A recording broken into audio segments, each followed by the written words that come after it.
Crimson Trace offers a full line of protection-oriented products, including red laser sights, green laser sights, and tactical weapon lights to elevate your confidence in moments that matter. Learn more at crimsontrace.com.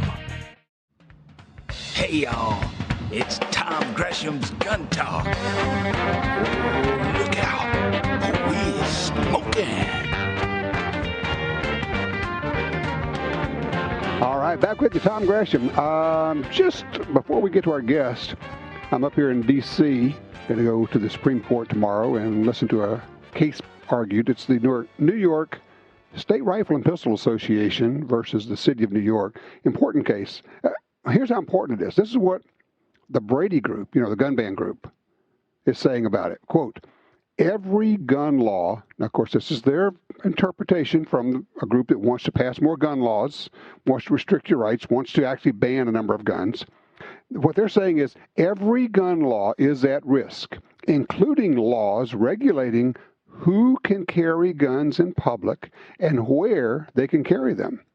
So laws regulating assault weapons, high-capacity magazines, and silencers, to which I would certainly say, I honestly hope so. All right? There you go.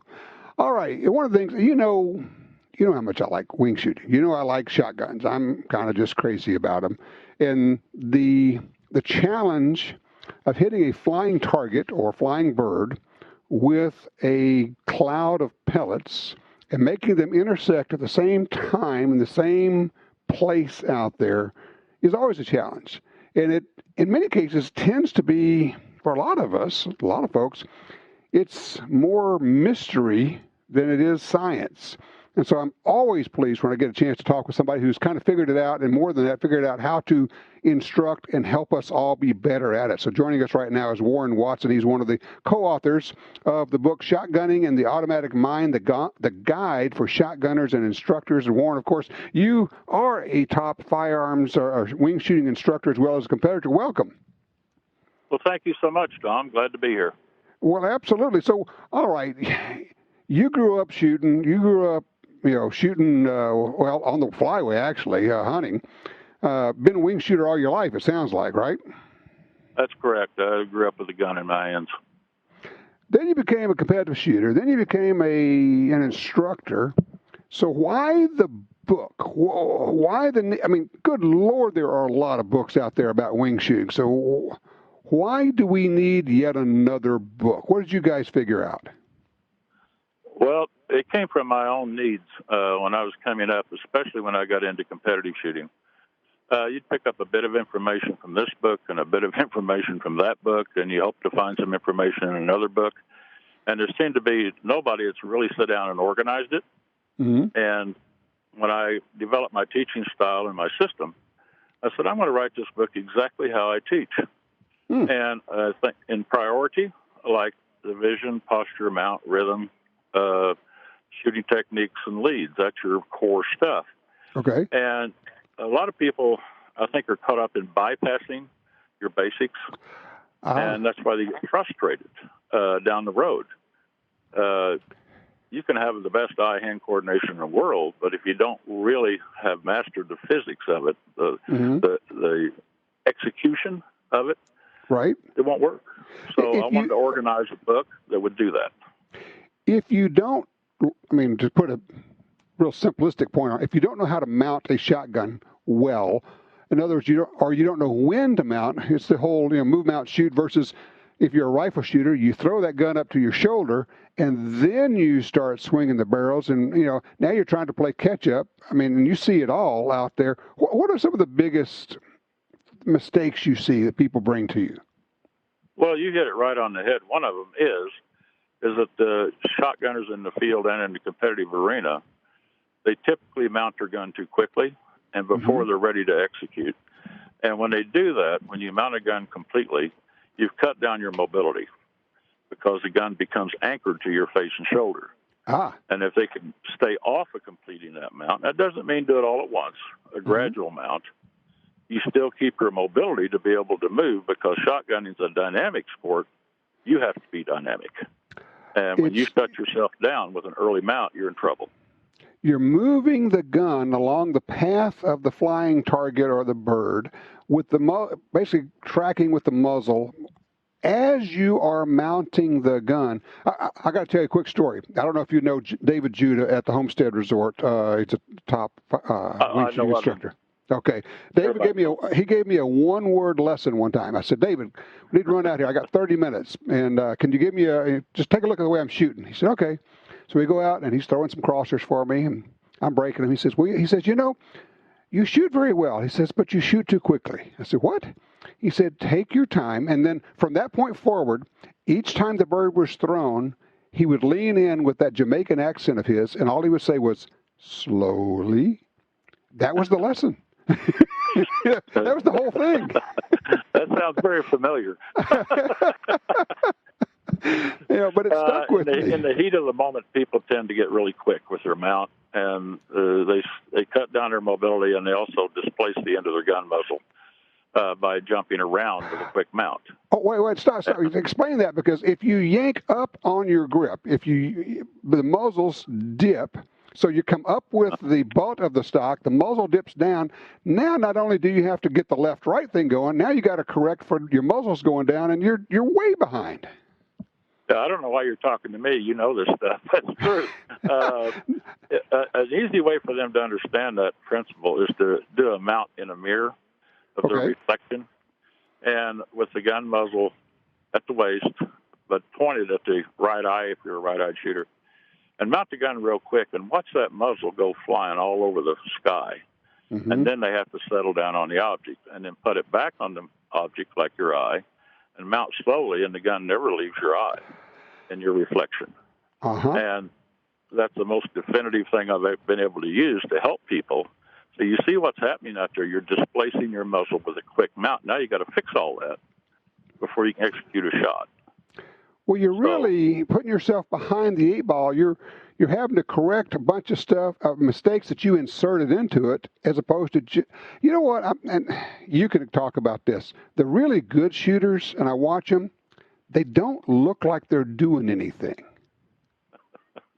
Well, they get by with that because they're always in harmony with the target speed.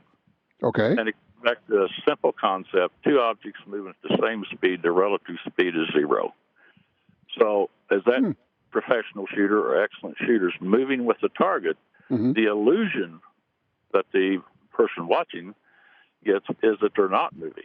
Right. Well, they are, but it's that synchronization between the gun, the shooter, and the target gives that appearance. And that's when you've really arrived as a shooter. As an instructor, and I've seen this happen before, what's it like for you to get somebody in there who may be an experienced shooter, but they just don't understand what you're saying, and you give them the whole deal? Of course, you got to break them down and bring them back up, but just when they get it, what's that like for you? What's it like for the shooter when they figure out, oh my gosh, I finally get what you're saying here? Well, it's what makes you be in this business. When you see that light come on, I had one last week, master class shooter, shooting gun sire, a little old right to left quartering shot, which we don't think is that difficult typically. Right. But he wasn't using his vision properly. And the second I suggested that, hey, take your eyes out, not back more toward the trap, he sat and ran 25 straight. And he just got the biggest smile on his face. He said, is that simple? And I said, yes, it's that simple, but that difficult. I said, you have to have the right system. You know, you mentioned division, and that's one thing I always ask people like you. I said, what are you doing with your eyes? And I don't care what the sport is in shooting, what the discipline is. What you're doing with your eyes is so important, and that's the part that those of us who are sitting to the side, we have no idea what you're doing. And a lot of what you're teaching, I'm looking at your book here, at least that's an important part of it, isn't it? Well, that's why the first chapter is vision. And I have little comments at the beginning of each chapter. And I think the comment there on vision is if you don't understand your eyes properly or use them properly, there's nothing I can do to help you. Because that's a connection point to the brain and your hands. Sure. Yeah. And it's interesting. I mean, if you're looking at the wrong place, the target may surprise, particularly talking about in clay targets now, the target may surprise you. You're actually behind in catching up with it. You don't insert the gun at the right place. So just everything starts from that. And you got to build on it, but that's part of the instruction deal. Here's my question to you. Obviously, it's better if somebody comes to you guys and takes your school. You're out in Colorado, right? Tell them about the school, if you would, please. Warren Watson School of Shotgunning, 27 years. What I do for a living. I found out I prefer teaching over competing, and it's just a joy. All right. So obviously, it's better if somebody could come out there and take that, but they can also get your new book, Shotgunning in the Automatic Mind. How is that going to help them? I guess, what is that process, and then what does somebody need to do once they've gotten your book? Well, the first 6 chapters, and I make the comment in there, and I do believe it, the first 6 chapters of the book needs to be mastered the best they can to the time and energy they can put into the sport, because that will drive the next 10 chapters. It's the basics of shotgunning, and if they just get that, they'll be a competent shot the rest of their life, not only knowing the information, but if they put the work in, executing and learning how to process it. Mm-hmm. And whether they come to me or their neighborhood instructor, understanding the terminology, understanding the importance of things, and maybe, if nothing else, give them the questions to ask if they're taking an instruction from somebody else. And yeah. So all right. Well, let me just absolutely. Let me just tell people the book is it's called The Shotgunning in the Automatic Mind, an indispensable tool. I'm looking at your website, an ideal gift. I agree with that, because this is a gift-giving time. You give it to yourself. Available. You can do it off your website, right? Shotgunpublications.com. That's exactly right. Yes. Okay, so you can buy it at shotgunpublications.com. Fascinating. I appreciate you spending time with me. I wish we had more time, because, as you can tell, I kind of like the subject. I enjoy talking about it too, Tom. Thank you so much. Thank you, Warren Watson. I appreciate that very much. All right, 866-TALK-GUN. We're open lines for you. If you want to be a better wing shot, if you ever taken any training, maybe you could pass along the kind of things that you can learn when you go to a good shooting coach. That would be a worthwhile thing to share as well. 866-TALK-GUN.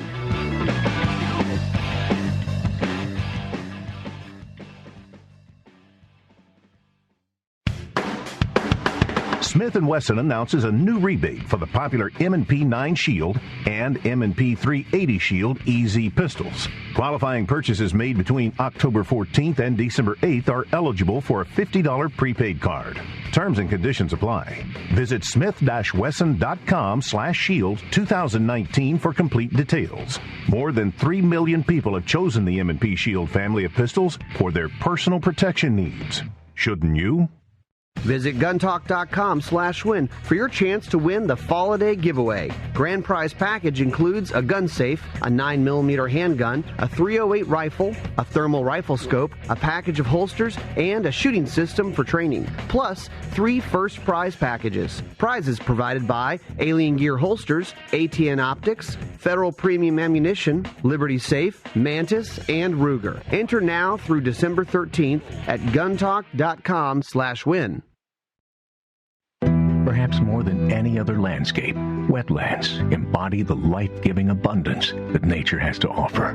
And perhaps more than any other organization, Ducks Unlimited is working to ensure that our continent's wetlands not only survive, but thrive for generations well beyond this one. The time is now to band together. The time is now to rescue our wetlands. Are you looking for a place to shoot? The National Shooting Sports Foundation has a great website called wheretoshoot.org. It's the largest database of shooting ranges on the internet. It's also a great resource for shooters where you can find video tips, printable targets, and a lot more. Find it online at wheretoshoot.org. And while you're there, download their free iPhone app. That's wheretoshoot.org. Want your next gun purchase to be fast and hassle-free? Well, at galleryofguns.com, you can search through thousands of models from our huge firearms inventory. Find a great offer from a local dealer that includes all fees and taxes. And there's no need to arrange a transfer. Gallery of Guns takes a small deposit on your credit card, and your gun will be at your chosen dealer in as little as 48 hours. Plus, your gun will be covered by our guaranteed lifetime replacement warranty. GalleryofGuns.com. Search, find, buy. It really is just that easy.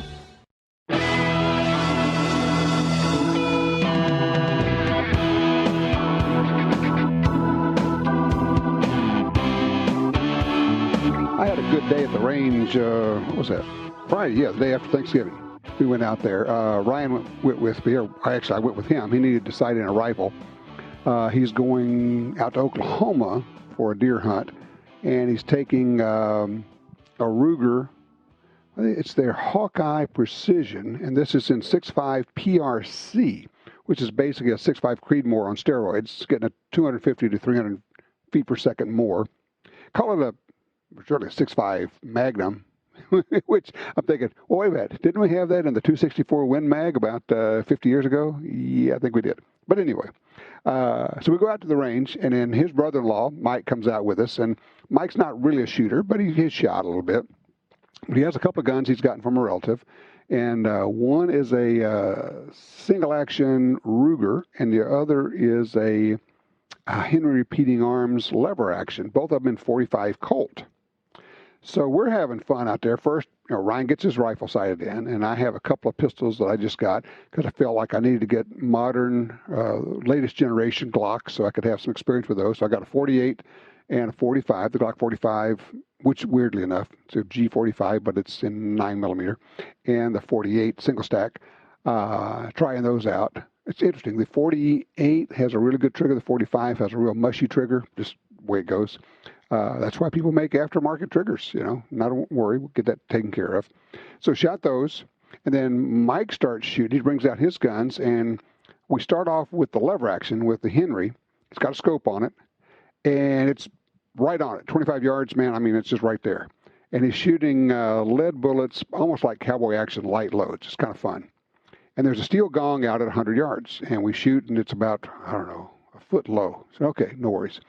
I said, I told him, I said, aim at the support bar that the gong is hanging from. Did that and just whacked it. I mean, of course, you're throwing out, whatever would that be, 220 plus grains of lead and whacking this hanging steel gong. So shooting, a little hesitation, bong. He's just smiling. He's shooting, having a ball. Then we get him tuned up on the single-action revolver, showing him how to load it, how to unload it, how to shoot it. Then we're doing ball and dummy drills with that, getting his trigger pull. And then I look around, and my buddy Dan shows up. He's been on the show with us here, Dan Zelenka, and experienced Camp Perry shooter, long-range shooter. And he's got his grandson with him, who's, I'm guessing, 5 to 6. They had been out squirrel hunting that morning. He says, well, he needs a little bit of a tune-up. So Dan gets him all set up, and this is the part I love. This youngster is using a youth model CZ22 bolt action, and it's small. I mean, it's really good for a kid, with a suppressor on it. And Dan puts some swinging steel targets out there at about, 20 yards, maybe 15, 20 yards. A turkey and a chicken. I'd say a turkey and a hog, a pig, I guess. Anyway, this youngster starts whacking them with this little deal, shooting off of a tripod. Dan says, no, you don't get to use a bench. You don't use a bench when you're hunting. And this kid is having a ball, and he's shooting, and we're shooting, and there's several people on the line shooting. And it was just one of those mornings when you're thinking, man, it is great. The sun is shining. The air is beautiful. We've got people out here exercising the Second Amendment. We're teaching youngsters to shoot. We're teaching adults to shoot. And everybody's having a good time. It was just one of those days when you're thinking, this is what it's all about. I mean, I was just having a whole bunch of fun. Anyway, just passing that along. If you got a story to share with us, by all means, give us a holler, 866-TALK-GUN. Eric's with us out of Waco, Texas on line 2. Hey, Eric, holsters, talk to me, man. About 3 weeks ago, Tom, you had made a statement about open carriers having POS holsters. And that's not a brand name. Yeah, okay. So what I was hoping was you could explain what a what an appropriate holster would be. Sure. First of all, the question is, are you going to be open carrying where people can see it, or is it going to be just outside the waistband but with a cover garment? Either one. Okay, because I am a very firm believer in if you're going to open carry where people can see your pistol, you need a holster with retention. That is, somebody cannot come up behind you and grab your pistol and yank it out of your holster. And having said that, one of the more popular retention holsters has been the Black Hawk Serpa, which I have no use for whatsoever. Black Hawk makes really good stuff. I just think the Serpa is a bad design. I know a number of ranges that will not allow Serpas to be used. But there are other retention holsters out there. So they tend to be a little bit more expensive, the good ones, but good holsters are always a little bit more expensive. If you were not going to open carry, if you're going to be outside the waistband and have a cover garment, which is kind of the way I've been moving away from inside the waistband to outside the waistband, just trying that. I find it to be more comfortable, and I can dress for it. It works for me.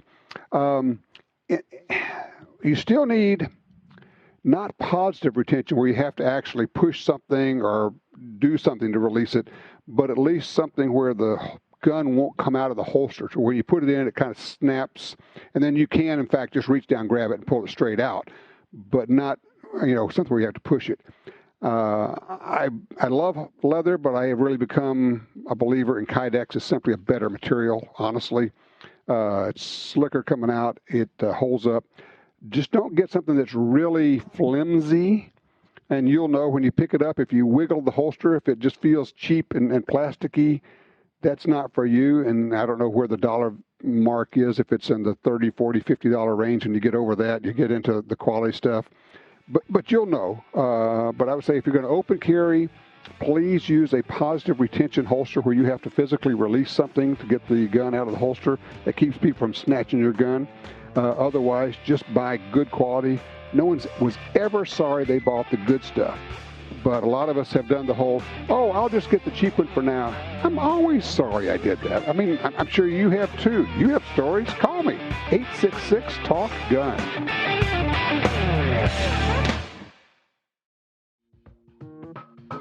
A girl can't go wrong with something in basic black, like an AR-15. Some things never go out of style, like Tom Gresham's Gun Talk.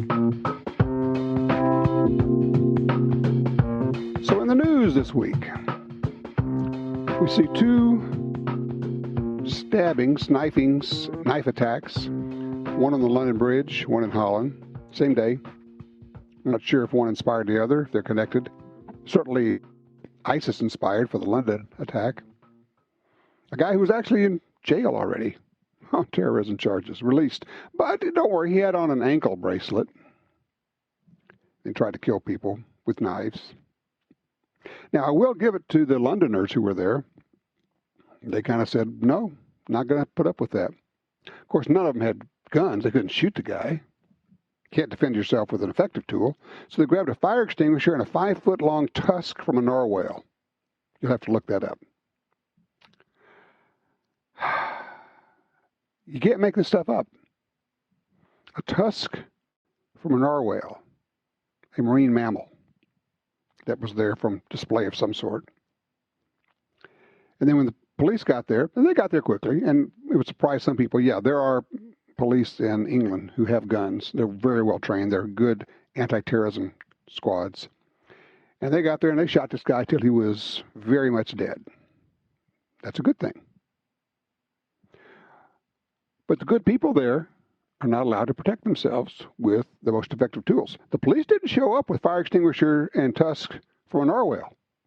No. When the police showed up, they had firearms because they know that is the most effective way of stopping an attack.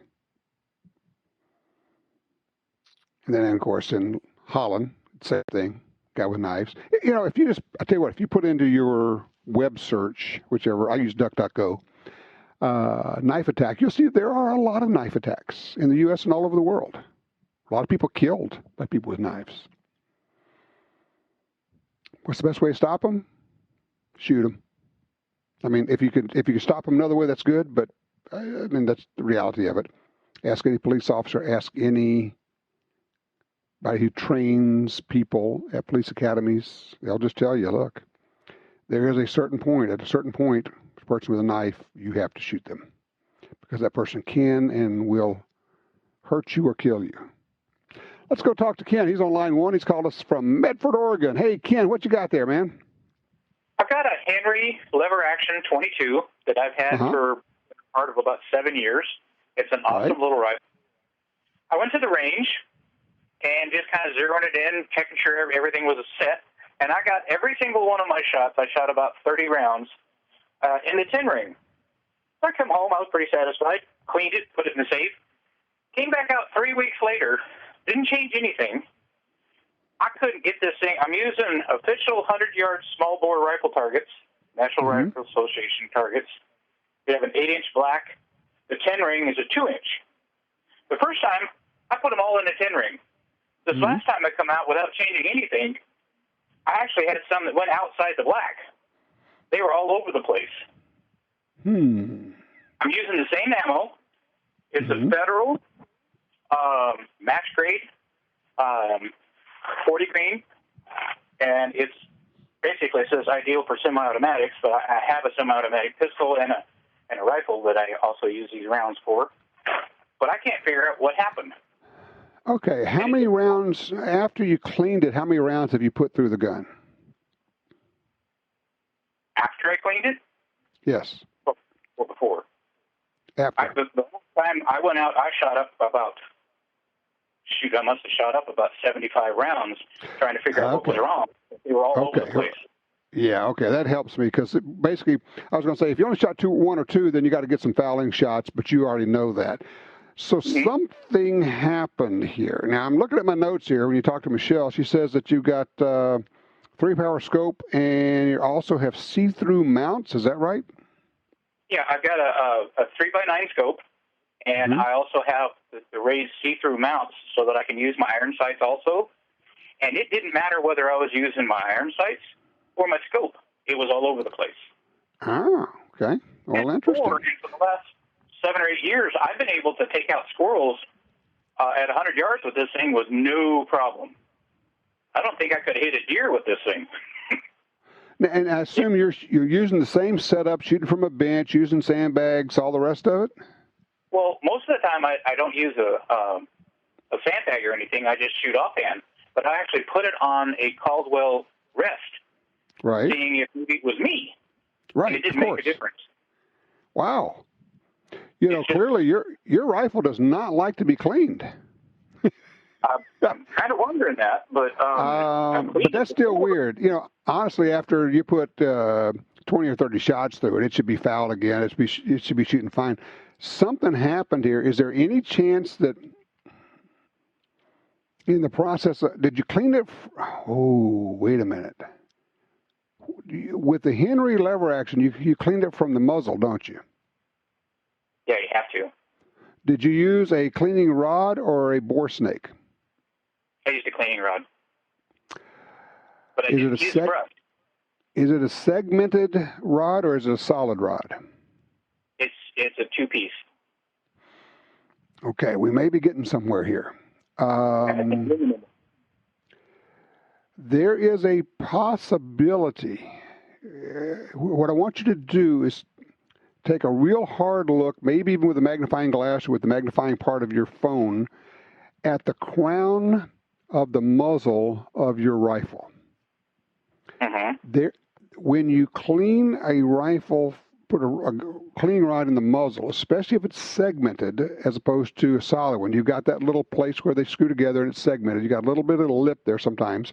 Going in and out, you can nick the barrel, and the crown, which is that area right there at the muzzle where the bullet exits, is really important. And a small nick there, a small rub, can really affect accuracy. Okay.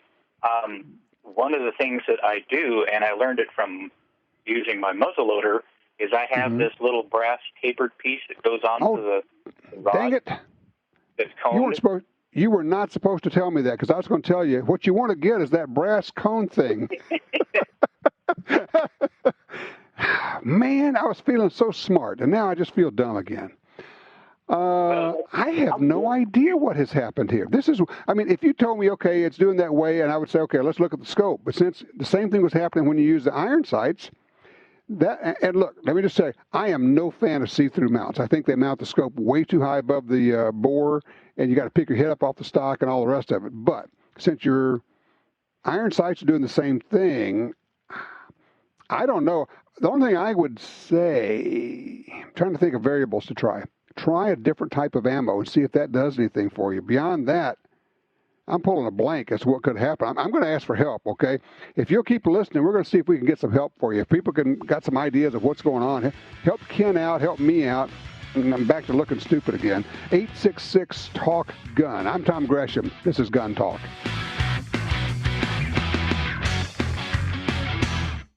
For more than 70 years, Timney Triggers has been enhancing the shooter's experience. Whether it's a local competition, a day at the range, or even the hunt of a lifetime. Setting the standard in aftermarket triggers, Timney is now producing more than 170 models of triggers for bolt-action rifles, shotguns, AR rifles, and semi-automatic rifles. Proudly made in the USA since 1946. Find your new trigger at timneytriggers.com.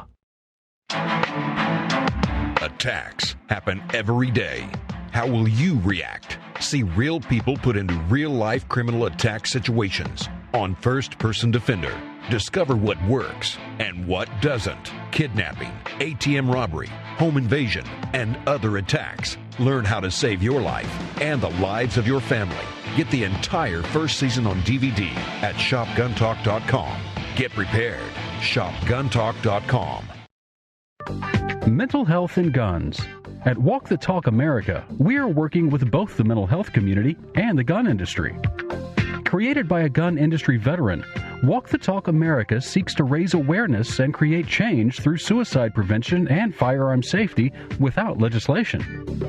We strive to eliminate the prejudice that firearms and mental health face. For more information and to support Walk the Talk America, please visit walkthetalkamerica.org. For 25 years, Crimson Trace has led the industry in laser and light technology and customer service. Now, Crimson Trace is proud to offer electronic sights and rifle scopes for tactical, target, and hunting applications, with the same Crimson Trace offer of free batteries for life on all products. The new rifle scope line is also backed by an unconditional lifetime warranty from the brand that you have trusted for over 2 decades. Find out more at crimsontrace.com.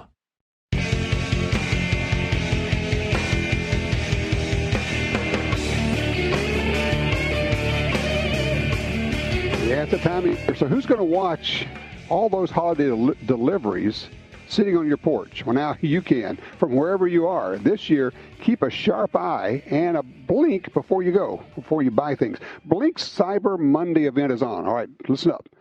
This is the Blink cameras we're talking about here. You know I use them. I've been using them for years now. The Blink Cyber Monday event is on. Your chance to save a ton and get a free Amazon Echo Dot with the purchase of any Blink system while supplies last. Blink XT2 cameras are wire-free, set up fast, and run on 2 AA lithium batteries for up to 2 years. They're motion-activated, so that when the delivery approaches your door, you're going to get an alert and a video clip of your Blink smartphone app.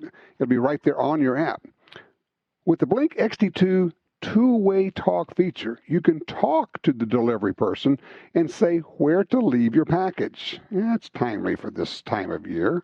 Blink's Cyber Monday event is on. Save up to 28% on Blink cameras and systems through December the 2nd. And get a free Amazon Echo Dot with any Blink system while supplies last. Visit blinkprotect.com/sale. blinkprotect.com/sale. Important stuff there. There you go. All right, our number here is 866-TALK-GUN. Line 5, Ken's called us from Mountain Home, Arkansas. Ken, help us out. Well, in bench rest shooting, we have it called a black plague, and it's where the bullet touches the lands. If he's cleaned it from the barrel end, open end, he's probably pushed some dirt and crud and oil down there, and he's not the bullet is not touching the lands correctly, if he can go in from the bottom side with a angle brush or something and get that black plague cleaned out of there, I believe she'll be shooting right. Okay, let me see if I'm understanding. What you're thinking here is that by cleaning it from the muzzle, which he's kind of forced to do, at least with this rod, out of the lever action, he's actually pushed gunk down into the chamber area of his barrel, and his bullets are not touching the lands, or maybe it's not seated quite right when it's in the chamber. Is that what you're saying? You've got a carbon buildup in there, an oil buildup, and it's not letting that bullet go straight into the lands. You wobble. You possibly are getting a wobble, but scrub that baby clean. Now, describe this angle brush you're talking about. Just build you one. How's that? Just get anything and bend it and clean that chamber out. Okay, now you're going in through the ejection port, not down the muzzle, right? Correct. All right, to get in there and clean out that chamber. Yeah, 'cause you heard I was trying to diagnose this thing. I'm thinking, man, I figured it out. He's boogered up his crown, right? And then he says, no, he's using the brass cone. I'm going, oh, okay, well, that's what you're supposed to do. But I hadn't thought of that. Yeah, he could have pushed junk down into the chamber. And I remember, I mean, with 22s especially, or 22 rimfire, the chamber is really critical for accuracy, right? Correct. Where the bullet touches the lands, that's where the carbon buildup or oil buildup is. Well, that's good. Give that a try, and I believe I'll straighten him out. The old man at the gun range really helped me out. Are you a small bore competitor? Was, yes, sir. Yep, there you go. Well, look, I appreciate it. That's a great idea, Ken. Had not thought of that, wish I had, but that's why it takes all of us to do this thing. Thank you, sir. I remember Jim Clark telling me when he worked on developing a different chamber for the 22 rimfire for his accurized, this is Jim Clark Jr., when he accurized the Ruger 1022, and all of a sudden these things are shooting like crazy. And I mean, and look, he was not the first guy to fine-tune the chamber on 22 rimfires. But to make a really accurate rimfire, you have to have the right chamber. And the standard chamber on a lot of rifles is not, it's good enough for most things. It's not good enough for super accuracy. But what that tells me, kind of spinning back to our original call from Ken from Medford, Oregon, is after, and I think Ken from Mountain Home, got two Kens here, may be on it. Because what happened was he cleaned it was shooting really well, shooting really tight groups. Then he cleaned the rifle and it wasn't shooting well. So what happened? So I went to some kind of physical damage that he might have done to the rifle. Well, actually, my first thought was something happened to the scope. And then he said, no, it's doing the same thing with the iron sights. And you go, okay, well, take out the sighting system. That's not it. Then I'm thinking some kind of physical damage to the bore and to the muzzle, actually. And then that wasn't it. And I think this makes more sense than anything else.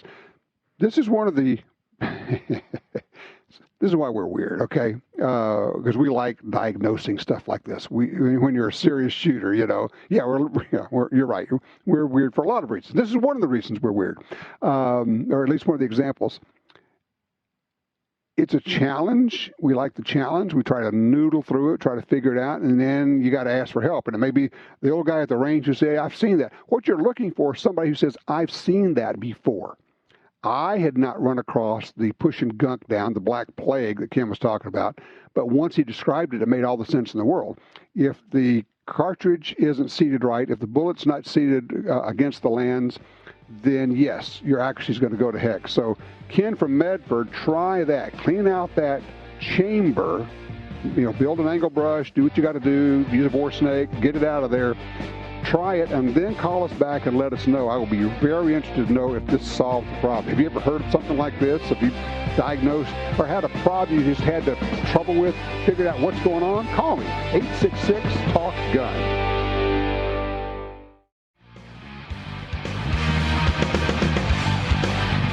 Well, I told you this was coming.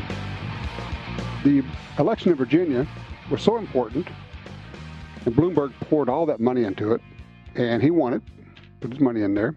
So now they have a democratically run House and Senate and a Democrat in the governor's office. As expected, have an avalanche of gun control bills. As Larry Keene from the National Shooting Sports put it when he was writing about this, he says, yes, Virginia, they want to seize your guns. And look, make no mistake, this is going to happen. They're going to pass these laws. There's nothing to stop them. You got Democrats in control of the House, the Senate, and the governor's office. So what are they going to do? And one of the things that's interesting is the pushback that's going on right now. We'll tell you about that in just a second. Well, let's see. They want to ban, obviously, semi-automatic rifles. That's first off. Let's see. Magazines that hold more than 10. Yeah, that's, it's kind of the wish list of all the stuff. They want an age-based gun ban so that you have to be 21 to buy a gun. But they also want to make it a felony. Talk about the heritage of hunting. They want to make it a felony for anyone under 21 to be in possession of a firearm by themselves. So 18, 19, 20-year-olds who want to go out hunting, nope, that would be a felony.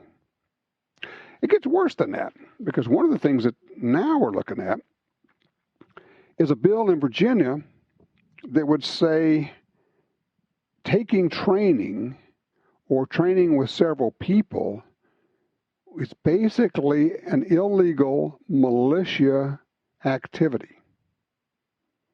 Firearms training, going to take it a group class, could be classified as an attempt to essentially overthrow the government.